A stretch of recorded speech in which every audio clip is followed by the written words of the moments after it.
حضرت ابو یزید بستامی رحمۃ اللہ علیہ فرماتے ہیں کہ میں نے ایک عابد شخص کی بزرگی کی تعریف و شہرت سنی۔ میں ان کی زیارت کے لیے گیا تو میں نے دیکھا وہ قبلہ کی جانب تھوک رہے ہیں۔ پھر میں ان کی زیارت کیے بغیر واپس ہوا، کیونکہ انہوں نے جب شریعت کے ظاہری آداب کا خیال و لحاظ نہیں کیا تو طریقت کے روحانی اسرار و رموز کے کس طرح حامل ہوں گے۔ افسوس کہ آج کل تھوکنا تو درکنار، پیشاب اور پاخانہ کرتے وقت لوگ قبلہ کی طرف منہ کر کے بیٹھ جاتے ہیں۔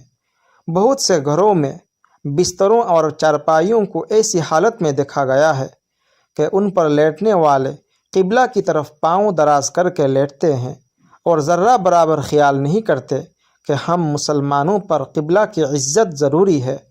اسی طرح قرآن پاک اور دیگر اسلامی کتابوں کی تعظیم و تکریم بھی ضروری ہے، ان کی طرف بھی پاؤں نہیں پھیلانے چاہیے۔ کئی ہسپتالوں میں بھی چارپائیوں کا انتظام اس طرح کیا گیا ہوتا ہے کہ مریض کے پاؤں قبلہ کی طرف ہوتے ہیں۔ یہ بڑی بے ادبی ہے۔ بعض دفعہ اس قسم کی بے ادبی کی وجہ سے انسان بڑی ترقیوں سے محروم رہ جاتا ہے۔